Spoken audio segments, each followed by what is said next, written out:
Focus news 24/7 खबर एक नजर। जागे सी सपन हंस देखा यहाँ राम रजनी अवशेषा जागे सी सपन हंस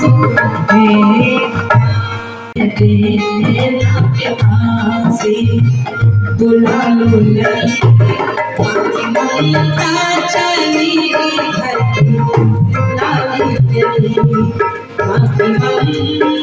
चली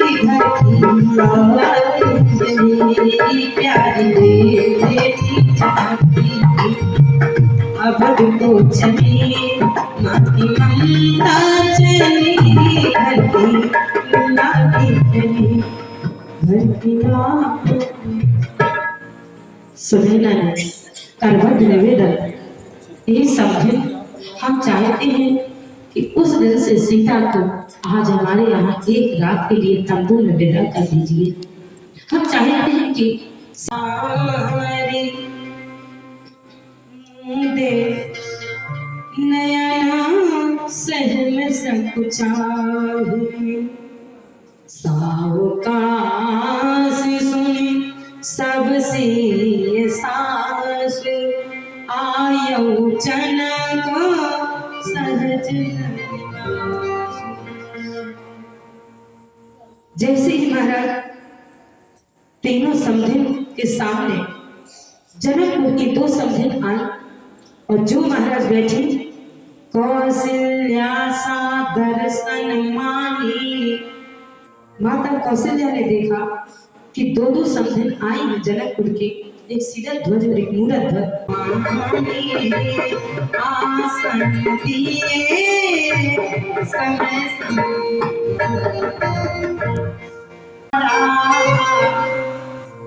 ये समधिन विधाता ने बहुत खराब किया है, ठीक नहीं किया है। क्यों? संभल करके बोलना है, क्योंकि महाराज बिगाड़ने वाली तो महारानी कैकेयी बगल में बैठी है। अगर सीधे सीधे कैकेयी का नाम ले दिया जाएगा तो बात गड़बड़ हो जाएगी, समझदार समझ भी ना पाए और बात की बात कह दी जाए। महारानी सुनैना ने विदे राजा ज्ञानी महाराज उनकी पत्नी ने सीधे कहना शुरू किया, बोले सीएम माँ तू कह विधु बुध भाती और जो पैठेनो थोड़े खबिटाती। विधाता ने ठीक नहीं किया, यानी दूध के भरे हुए कटोरे में विधाता ने लोहे की टाकी का प्रयोग किया। जो दूध के फैने थे, अच्छा फैने कितना वजन होता है, फैने पड़ते हैं और फूट जाते हैं। तो देख तो विधाता को कि भरे हुए कटोरे के दूध में जो ऊपर फैना था उस फैने पर लोहे की टाकी का प्रयोग किया, यानी बात समझदार समझ भी जाए। और कौशल्या समझ गई कि बात दशरथ जी के लिए बोली गई है, कटोरा रूपी दशरथ जी और महाराज लोहे की घात मतलब महारानी कैकेयी जी, और बात भी हो जाए। महारानी सुनैना ने बात को कहा, जैसे ही महाराज कहा तो धन्य कहो महारानी कौशल्या को। सुनैना की बात को सुनते ही सीधे कह दिया, क्या बात करती हो महारानी, जो तुमने कहा है। बोले सुनी सोच कहे देवी सुमित्रा गति अति विपरीत। ठीक कह रही हो जीजी, सही कहा तुमने।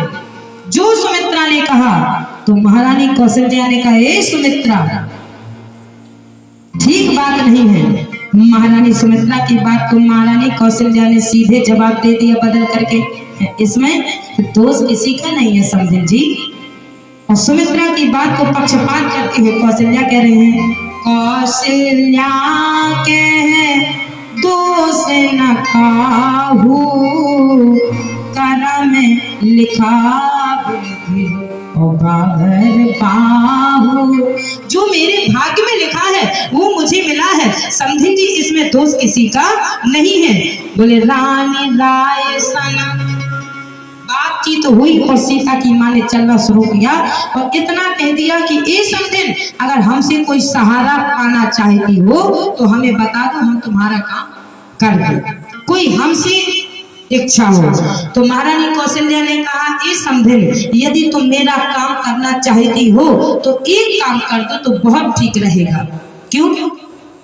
तुम भाग्यशाली हो, मैं अभागिन हूँ, तुम्हारा तो पति है। एक काम करना, सुबह प्रातः काल फाइनल डिसीजन होने जा रहा है। एक दरबार राम जी का लगा, एक दरबार में भरत जी बैठे हुए हैं। महाराज जैसे ही सोच रहे हैं, बाबा गोस्वामी महाराज कहते हैं कि दो की नींद नहीं आई है। किसी, या तो जिसको जिससे ज्यादा प्रेम हो जाता है उसे नींद नहीं आती है, या जो जिसके बारे में सोचने लगता है, या तो भूखे को नींद नहीं आते हैं या प्रेम करने वाली को नींद नहीं आती है। आज महाराज दोनों अपने अपने तंबू में जाग रहे हैं। श्री भरत जी को पूरी रात व्यतीत हो गई, नींद नहीं आई। श्री राम जी को पूरी रात व्यतीत हो गई, लेकिन नींद नहीं आई। भरत जी सोच रहे हैं कि मैं किससे कहूँगा, अगर मैंने माता कौशल्या से कहलाया तो वो भी नहीं मेरी बात को मानेंगी, क्योंकि वो राम की माँ है। अगर मैंने गुरुदेव से कहा तो गुरुदेव भी मेरी बात को नहीं मानेंगे। आखिरकार राम जी को ले जाने की बात किससे कहा जाए। और राम जी सोच रहे हैं कि पता नहीं सुबह फाइनल डिसीजन होने जा रहा है और भरत जी क्या कहेंगे और वही मुझे करना पड़ेगा। यदि कहीं भरत जी ने कह दिया कि भैया राम तुम वापस चले जाओ और मैं यहाँ पर बना रहूंगा 14 साल, तो मुझे जाना पड़ेगा। इतना भरत से राम जी को प्रेम था कि भरत जी की बात को रात भर सोचते सोचते पूरी रात व्यतीत हो गई। तो जैसे ही महारानी कौशल्या ने कहा, समधिन जी सुबह प्रातः काल फाइनल डिसीजन होना है, एक काम कर दो। क्या? बोले मैं चाहती हूँ कि एकदम से मत कहना, क्योंकि एकदम से बात कहना अलग बात है। पहले अपने पति की सेवा करना, और सेवा करने के बाद जब तुम्हारी सेवा के बस में हो जाए तुम्हारा पति, तब मेरी एक छोटी सी बात को रख देना। जब तक तुम्हारा पति तुम्हारे बस में ना हो तब तक इस बात को मत रखना। क्यों? बोले महाराज ऐसे समझो, जैसे पति आए और आते ही बस 20 मिनट कॉल लेंगे ज्यादा ज्यादा। जैसे ही पति वापस आए, ड्यूटी करके आए, और आकर के महाराज अगर सीधे सीधे आया और आते आते आपने सीधे पति से कह दिया कि सुनो, हमने सुना है कि सोना सस्ता है, ना हो तो एक कोई आभूषण बनवा लिया जाए, तो पति क्या कहेगा? शर्म नहीं आती है? मैं पसीना में भीग करके आया हूँ, ड्यूटी से आया हूँ, ना पानी पूछा ना चाय पूछा, सोना सस्ता हो गया है। और यही सेवा यदि कह दिया जाए पति से, महाराज जैसे ही पति आए ड्यूटी से और सीधे महाराज पंखा को उठाओ, हवा करो, लाइट है तो बटन दबाओ, पानी लेकर के आओ, जलपान लेकर के आओ और फिर आराम से बैठो, तो पति भी प्रसन्न होगा। और अगर उस बीच कह दिया जाए कि सोना सस्ता हो गया है, कोई आभूषण बनवा लिया जाए, तो पति तुरंत कहेगा अच्छा सोना सस्ता है, तुरंत फोन लगाएगा, बुलाओ सोनी को और महाराज कोई आभूषण बनवा लिया जाए। सेवा के अभूत हो जाए। महारानी कौशल्या ने कहा, हे देवी, जब तुम्हारी सेवा में अंडर में आ जाए पति तुम्हारे, तब मेरी इस बात को कहना। और जो कहा कौशल्या मैया ने, जैसे ही कहा, बोली मेरी इस बात को रानी राय सन अवसर पाई और अपनी भांति कहव समझाई। अपनी बात को जब तुम कहती हो सेवा करने के बाद, पैर दबाए सेवा की और उसके बाद अपनी बात को कहती हो, उसी तरह अपनी ही बात को समझ करके मेरी बात को रख देना। जब पति तुम्हारे बस में हो जाए, और इस बात को जैसे ही कहा, क्या कहना है? बोले एक बात को कह देना, क्योंकि मैंने एक के प्राणों को निकलते हुए अपनी गोद में देख लिया है और ये भी उन्हीं का बेटा है। अब मैं नहीं चाहती हूँ कि दूसरे के भी प्राण में निकलते देख लूं, क्योंकि मैंने एक को तो अपनी गोद में प्राण जाते हुए देखा है और ये भरत भी उन्हीं का बेटा है। ये अपने प्राणों को छोड़ देगा अगर इसका कार्य पूरा ना हुआ। महारानी कौशल्या कह रही हैं, रखी हाई लाखाना भरत गवन बन, वो जोयत मत माने मही पवन। यदि इस बात को महाराज मान जाए तुम्हारे तो बहुत अच्छा होगा। सुनैना ने कहा, समधिन बिल्कुल गलत बोल रही हो तुम। जैसे ही कहा तो कौशल्या ने कहा क्या गलत बोली, लोग क्या कहेंगे समझे तुम्हें, लोग अपयश देंगे, संसार के लोग तुम्हें बुरा भला कहेंगे कि देखा आखिरकार महारानी कैकेयी ने कौशल्या के बेटे को वनवास दे दिया, तो ये भी बड़ी चतुर निकली कौशल्या, इसने भी घुमा फिरा के बात को आखिरकार कैकेयी के बेटे को वनवास दे ही दिया। बाबा गोस्वामी महाराज कह रहे हैं, हम नहीं कह रहे हैं, तुलसीदास जी महाराज कह रहे हैं रखे हैं लखन और भरत गव नहीं बन। भरत जी अगर कह दे कि मैं वनवास काट लूंगा तो छोड़ देना। जैसे ही कौशल्या ने कहा और जो यह मत माने महीपमन, सुनैना ने कहा गलत हो जाएगा, लोग अपयश देंगे। महारानी कौशल्या ने कहा मुझे अपयश मिल जाए, मेरी बेइज्जती हो जाए, पर मैं अब दूसरे के प्राणों को निकलते देखना नहीं चाहती हूँ। मेरी तुमसे केवल यही एक प्रार्थना है, गहबर हिय कौशला मोह भरत कर सो। जब प्राण निकल रहे थे मेरे पति के, तो उन्होंने मुझसे जाके प्राणों के निकलते निकलते एक ही बात कही थी, ए महारानी मुझे सबसे ज्यादा सोच भरत का है, और ए महारानी मैं तो जा रहा हूँ लेकिन मेरे भरत के प्राणों को बचा लेना, बस यही मैं कह के जा रहा हूँ। महारानी कौशल्या की आंखों से अश्रु आ गए, बोले जाने सदा भरत कुल दीपा, भरत कुल का दीपक है, और ए महारानी भरत कुल का दीपक, इसलिए दीपक की रक्षा किए रहना। राम जी का कुछ बिगड़ने वाला नहीं है, क्योंकि महाराज राम जी तो मणि है, बार बार मोह कहु महीपा जाय दीख रघुवंश मणि।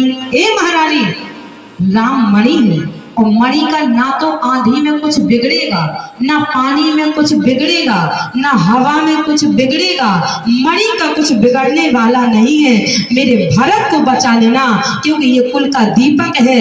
जरा सी आंधी यदि चढ़ गई दुख की विषाद की, तो ये अपने प्राणों को रोकने वाला नहीं है, छोड़ देगा अपने प्राणों को। इसलिए ये समझिन मेरी तुमसे यही एक विनती है कि मेरे भरत को बचा लेना।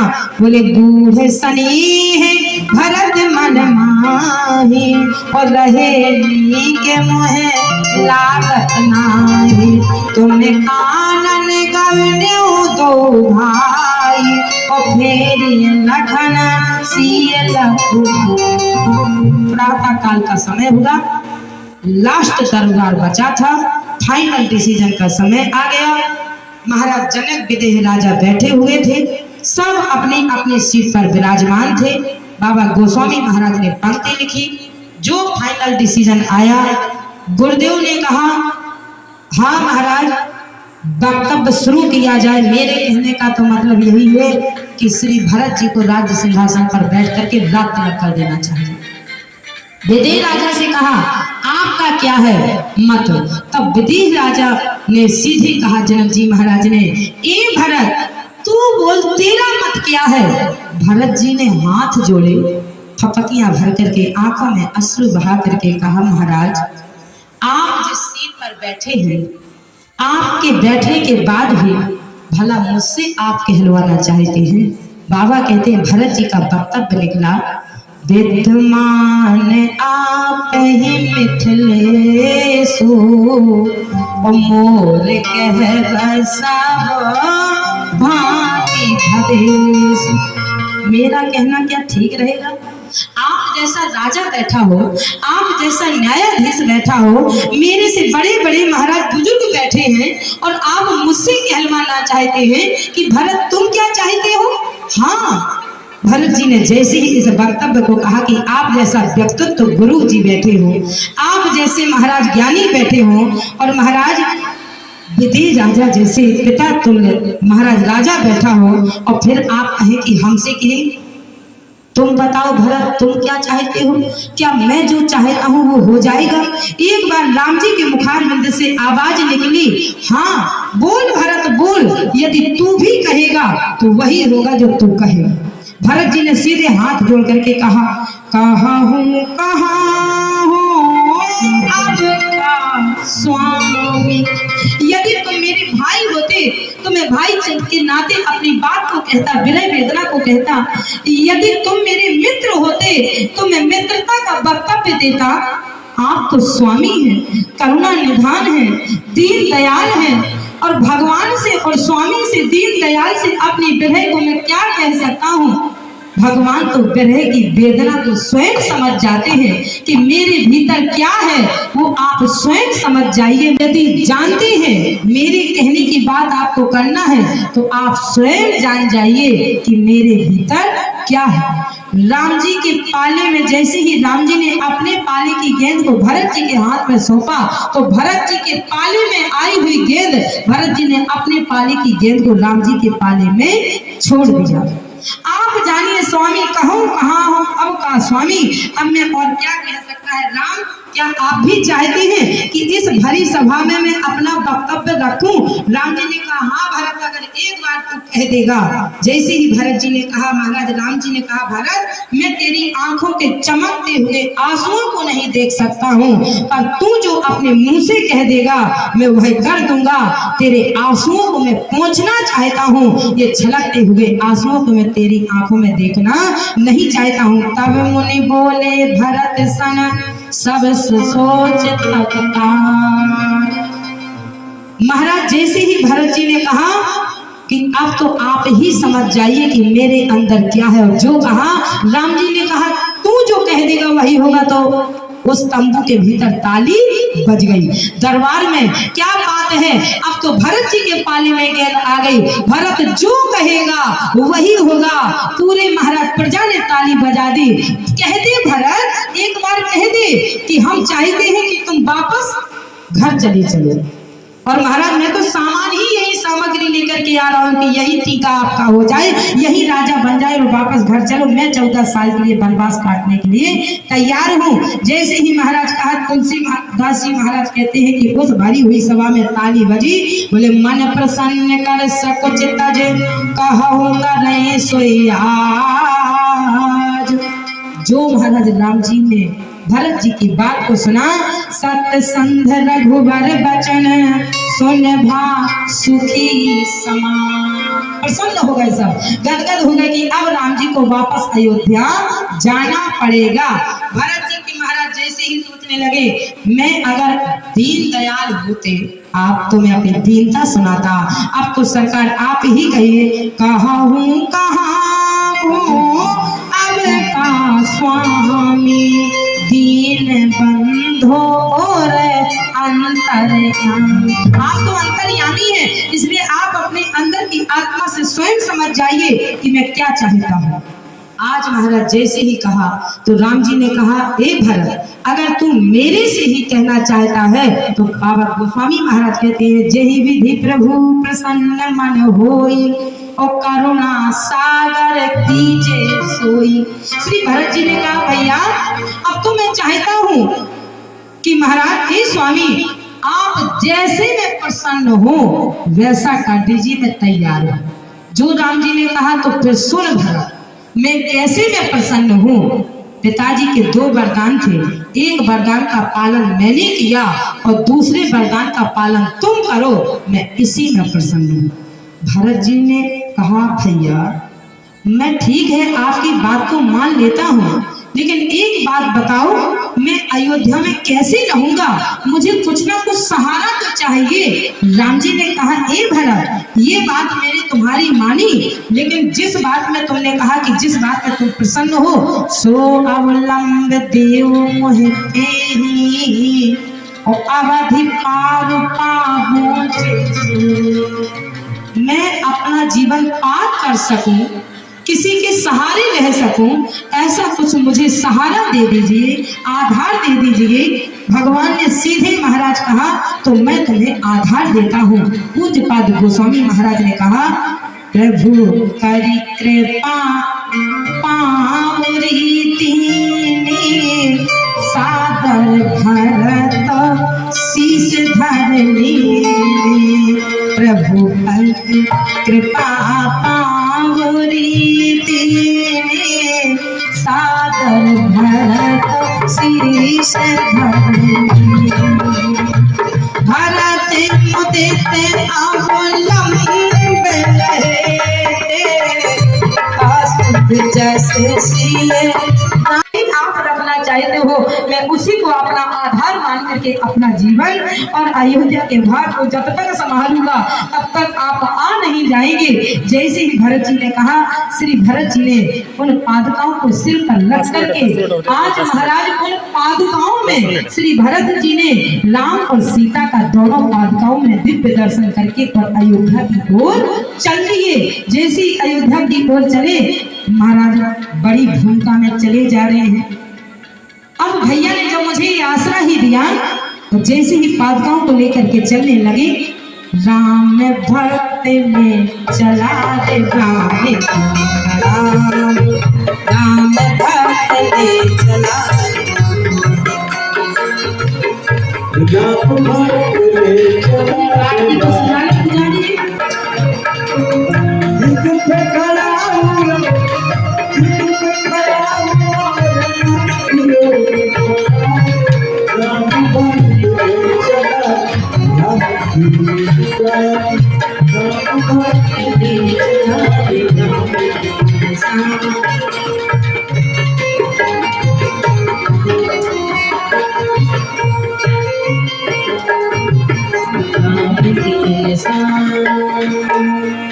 और जो महाराज अयोध्या में आए सारा नियम और चार के साथ तो जो गुरुदेव को बुला करके मंत्रों का उच्चारण करवाया। बोले नित्य पूजत प्रभु भावरी आनंद कंद भगवान राघवेंद्र सरकार का दिव्य दर्शन किया। और जैसे ही बोले प्रार्थना हो हृदय समाप्त, उस प्रसन्नता की झलक की मूर्ति को देख करके श्री भरत जी ने अपने पादुकाओं से नित्य नियम पूछ करके मांगे मांगे आयस करत राम काज बहुभांत श्री राघवेंद्र सरकार के उन कार्यक्रमों को श्री भरत जी ने शुरू किया। लेकिन जैसे ही गुरुदेव से कहा कि मैं अयोध्या के महल के अंदर नहीं रहूंगा, पूज्यपाद गोस्वामी महाराज बताते हैं श्री भरत जी ने गुरुदेव से कहा कि महाराज मेरे लिए 6 बाई 6 का नंदी ग्राम में गड्ढा खोदा जाए। गुरुदेव ने कहा भरत क्या कर रहे हो, जब अयोध्या के महल को छोड़ चुके हो तो अब नंदी ग्राम में गड्ढा खोदने की क्या जरूरत पड़ गई। गुरुदेव क्या धर्म कहता है कि मेरा स्वामी जिस धरती पर लेटा हो और उसी बराबरी पर मैं लेट जाऊं। मैं नहीं चाहता हूं कि मैं भैया की बराबरी पर लेटूं, जेठे की बराबरी पर बैठूं। मुझे 6 बाई 6 का गड्ढा खुदवा करके मैं उसी में अपना सेवन करूंगा और उसी में रुकूंगा। बाबा गोस्वामी महाराज कह रहे हैं ये गुरुदेव क्या धर्म है। गुरुदेव ने कहा समझब कहब करब तुम जोई और धर्म सार जगे हुई है। मैंने अपने धर्म को गंगा जी में बहा दिया श्री भरत। अब आज से जो तुम करोगे वही धर्मसार है, आज से जो तुम कहोगे जो करोगे वही धर्म होगा। और गुरुदेव ने अपनी हाथ मान करके आज श्री भरत जी के बाहुबल को बताते हुए कि यही धर्म होता है। बाबा कहते हैं कीन निवास धर्म प्रवचन वगैरह चल रहा है, उनका भी समापन रहेगा और दिनांक 18 को प्रातः सुंदरकांड का पाठ का कार्यक्रम रहेगा। जो भी उसमें इस जो रामायण मंडल के इस कार्यक्रम में 9 दिन में हवनात्मक में नहीं बैठे हैं, किंतु वो सुंदरकांड के पाठ में सम्मिलित होना चाहे तो 8 बजे प्रातः 18 तारीख को उसमें सम्मिलित हो पाएंगे। और 56 भोग के कार्यक्रम का हम अच्छा प्रसारण करें और अधिक से अधिक संख्या में भाग लें। और जो भी अगर स्वेच्छा से कोई प्रसाद वगैरह 56 भोग का लाना चाहें वो 4 से 5 बजे के बीच में यहाँ पर पहुंचा दे ताकि इस 56 भोग की जागी में उसको सम्मिलित किया जा सके। धन्यवाद।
कर्पूर गौरम करुणावतारम संसार सारम भुजगेन्द्रहारम सदा वसंतम हृदय रमेश भवं भवानी सहितं नमामि भवं भवानी सहितं नमामि त्वमेव माता च पिता त्वमेव त्वमेव बन्धुश्च त्वमेव त्वमेव वेदा त्वमेव त्वमेव शरणं त्वमेव शरणं हरे राम हरे राम राम हरे हरे हरे कृष्ण हरे कृष्ण कृष्ण हरे हरे हरे राम राम हरे हरे हरे कृष्ण कृष्ण हरे हरे हरे राम हरे हरे हरे कृष्ण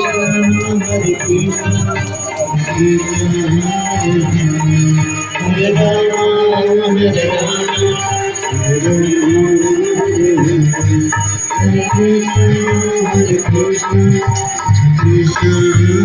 बोली सियावर रामचंद्र की जय हो भगवान की जय हो बोली उमापति महादेव की जय हो